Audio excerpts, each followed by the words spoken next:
Welcome to Black Gumbo Southern Gardening. It's the 1st of February. It's a beautiful morning. Let's go take a tour of the garden, see what's growing and what's not growing, and talk about future plans.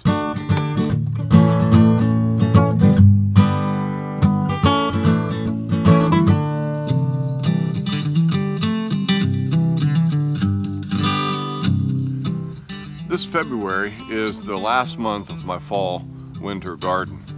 When March rolls around, it'll be time to plant my spring garden. And so sometime in March, depending on how quickly my tomato plants grow up, that will be the time to begin my March garden, my spring garden. And it's all dependent on the maturity of those tomato plants and if they're ready to put out. They are the centerpiece of my spring gardens because I love tomatoes so much and I've got so many of them. I'm going to have tomatoes in every bed. And among the tomatoes, I'll be planting peppers and squashes and various other kinds of crops. So I'll have to have everything that's in here now out and harvested by then. I'm already on the way to that. I've harvested several cauliflowers and cleared off space there. I've harvested some cabbages, and I'll be harvesting all the other things as well. So let's take a look at what I'm doing and what's going on, and maybe you got some tips for me. Maybe I'm doing some things that could be done better. I sure do like to learn, and I appreciate your comments and all that I've learned from you guys. So let's go take a look around. On this cold winter morning, I've come to harvest a cauliflower, primarily because my dog is beginning to eat them. This is Durgesh number 41 variety. It's a pretty delicious cauliflower. I've enjoyed it. So here's what I'm going to do. I've got some roasted cauliflower here. This is how I've been enjoying all my cauliflower that I'm not sending to Florida. This is a little bit of olive oil on my cauliflower florets, some pepper powder from my garden. These are all of my summer peppers last year, dried and ground up. A little dash of garlic powder, and what else? Surely there's something else. Some salt. And they've been roasted in the oven at 420 degrees for about 30 minutes. You want to get some color on them. Food with no color is not tasty food. Dog damage on this one. My dog has decided to help herself. Normally when removing a plant, I would prefer to cut the stem and leave the roots in. There are plenty of roots down in there, but I had to pull this up because that stem's really, really tough. Where I've harvested my cauliflower, I don't have time for these plants to put on a new head. And so what I've done is I've gone ahead and pulled them up and took my stirrup hoe and cleared off the soil here, knocking down all that chickweed that was in there, leaving it behind as a green manure. And that'll prepare the soil. I need probably to cover that with some mulch because I've got a month of increasingly warm weather, and so all this soil right in here is going to be filled with weeds if I don't put a mulch on there. My spring and summer weeds are a little more persistent, a little more difficult to deal with, but mulch will keep them all in check. So here's some chickweed here. This stuff, if you got chickweed, is a good green manure. Just plow that right into your soil. Again, you don't go deep. Just knock it down, leave it on the surface, and then throw mulch on top of it, and that's a good amendment for your soil. Dog damage. Man, that makes me mad. You don't believe me? I'll show you. Hey, you want some cauliflower, huh? Yeah, you like that, don't you? You see I'm reinforcing bad behavior, aren't I? Good. My radishes are doing just fine here. I've got two kinds of radishes. I've got this Chinese rose, China rose, and I have my favorite over here, these Chinese red meat. These are beautiful radishes. They taste delicious. These are my backup onions, the ones that I'm using for plugging in if I lose some onions in my main bed, because this bed will be required for other plants in the spring. But these will make nice green onions in the spring. There are the main onions. These will be kept until they bulb up. All this lettuce that's in here, I'm going to have to take that out eventually by eating it. So I need that actually, most of that can probably stay as long as it doesn't interfere with my onions there. But this kale and these beets here. What I have planned in this little area is I think on my plant it's for beans. I'm going to put some speckled lima beans in here and maybe another kind on a trellis. So yeah, they're doing well. Man, that kale's beautiful, isn't it? There's hardly anything like kale as far as a beautiful plant in the garden. And these beets, they're bulbing up and have been using, little by little, using the beets. The carrots, been using the carrots. Got all different kinds. My soil's pretty chunky. Lots of compost that was not quite finished, so some of the carrots are kind of funky looking, but that's okay. I get some stumpy ones, I get some long skinny ones, I get some forked ones, but hey, they all taste good. I really love my carrots. Here's what we pulled out today. Nice nice bunch of cosmic purples. There's a Kyoto red in there, and that little one's a Danvers half long. Yeah. Parsley. Man, this parsley grows crazy. Just weed out the yellower leaves, and if you're not using it fast enough, it's going to get those. And you got to come in and just clean them out. Keeps everything healthy. Carrots in pots are looking great, nice and furry. Look at this. This is what I love about carrots. It's like hair. These are amarillo yellow carrots. These are some Danvers half longs in here, I think. Something's been munching on those. I think I have a rodent. Yeah, I've got a rodent. You can see the rodent damage down in there. Look at that. Man, that makes me mad. That is what rodent damage looks like. Look at these glorious beauties. This is that Hilton Chinese cabbage. That's an enormous head. And I've got, what, 1, 2, 3, I got 5 of them left. The insects really like these, but they really only eat the outer leaves, and I don't think it's insects, actually it's snail damage, and they really only get the outer leaves, the easy to get to leaves. There's not a whole lot of damage inside the cabbage once you pull it and harvest it. It's really a nice cabbage.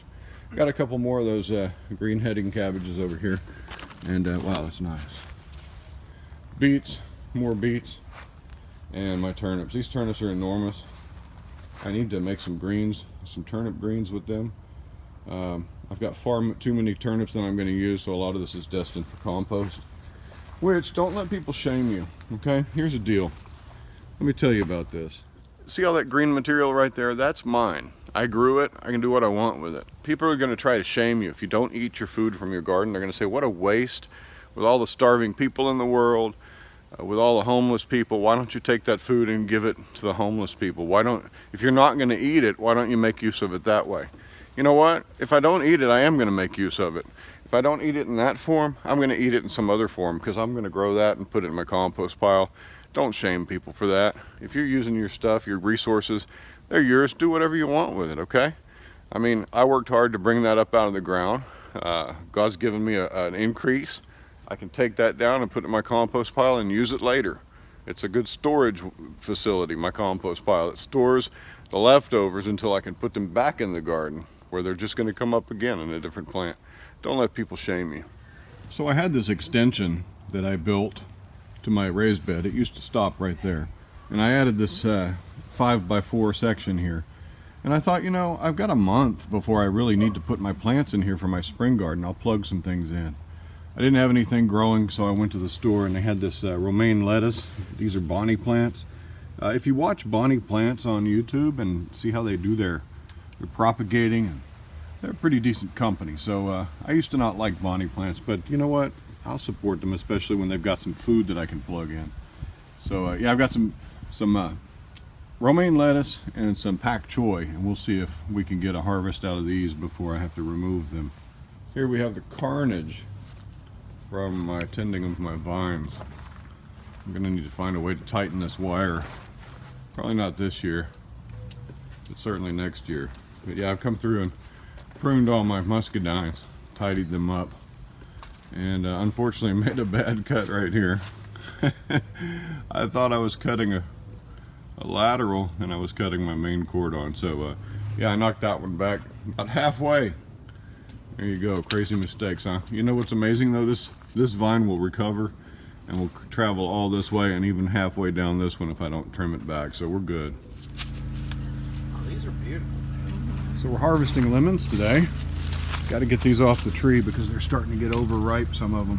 My brother-in-law came over and he's gonna What are you gonna make with these? These are gonna be preserved lemons. Preserved lemons. Kind of like a condiment. Yeah. We're gonna harvest a bunch of these. Kind of like just adding an herb or something to add to your dish, to add a little bit of extra flavor. And you can keep these lemons and they'll last for quite a while. So we're already getting blossoms on this tree, and that's because we're having an unusual warmth spell, I think. Then again, maybe I'm wrong. But we got to get all these lemons off of here, and I got to prune this tree back a bit. Well, that's a hard spot to get to. Here's our harvest from our lemon tree, and it's all ready to be pruned now. That's the next step. Man, this thing is dense. If you look inside here, all these branches are growing like a jungle in here. There's thorns everywhere. So what we're going to want to do is clear out some of this interior growth, and all the branches that are aiming downward, we'll take those out too, and then we'll shape up the outside. It's going to be a shame we're going to have to lose some of these blossoms, but you know, that's the price you pay. What's going on in here? We're making a lemon curd with our fresh lemons.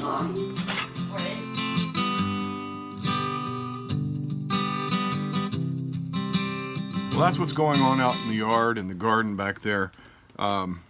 And I'm really excited how well this year's fall garden has gone, and I'm really pleased. I couldn't be more pleased. It's such a beautiful thing. That purple cabbage, those beautiful brushy feathery carrots, the colors of the kale and the beets, the lushness of all those turnips.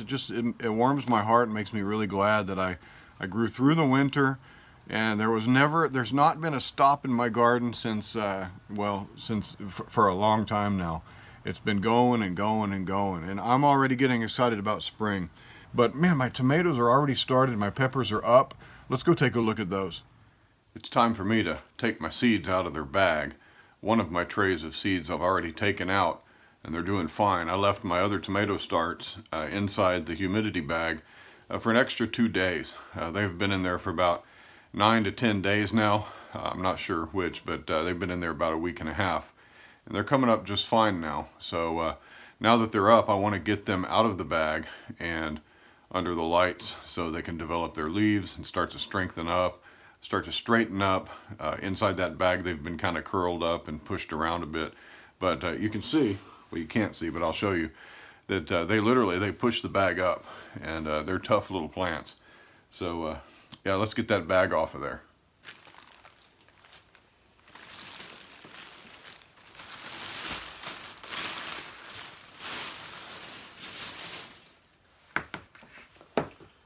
All right, let's take a look at this. So I did get a lot of these dwarfs and micro varieties over here, but some of them failed to germinate or haven't come up yet, and I'm a little concerned about a couple of these varieties. But that's why I planted so many.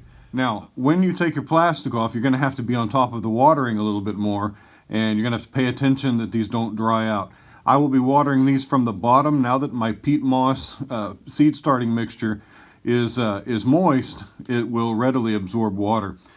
Now, I have to tell you, I did make a mistake. When I took the humidity bag off of my seedlings, and I left them there for actually I left them there overnight with the light far too close to the seedlings. They were too tender, and they were not adjusted to ambient temperature. My humidity was 35% in that room, very low for this area. So they went from 100% humidity, or very close to it, to nothing in overnight, along with a heat source. And I burned and dried out some of my seedlings, especially the ones that were in the middle of the tray. That was a mistake. What I failed to do was gradually introduce the light to them. So don't do that. Don't be like me. Gradually introduce your seedlings to the ambient temperature and to your lights when you take them out of a humidity bag, or when you take the little humidity dome off your Jiffy trays. These are tender little seedlings, and I dried out a bunch of them. Fortunately, I have at least 1 or 2 of each variety that got dried out that are still viable, and yeah, so we still had plenty of tomatoes. But man, when I came back, I was heartful. Man, my heart hurt. I basically killed off some of these plants. They might recover, some of them might recover, but some of them certainly won't. So yeah, be careful with your lights. Don't lower your lights down until you've adjusted your plants for about 2 or 3 days to ambient temperatures. Regardless, we did get some quite a number of tomatoes here, and as they start to grow, I'll thin out the ones that have doubles in them, like some of these over here, and we'll have plenty of tomatoes, plenty. Here are the peppers here. They're doing great. I thought they would take a little bit longer than the tomatoes, but they actually came up quicker, and they're looking nice and strong. So thanks for joining us in Black Gumbo Southern Gardening. It's been a beautiful fall. We're really just in the end here. We're making that dash to spring, and subscribe to our channel if you haven't already. We're looking to grow a lot this spring and get some new folks on board to learn and to share with, and we're so happy that you stopped by. So humbled that you keep watching our channel. Like us on Instagram and Facebook, and we'll talk to you next time. Happy gardening!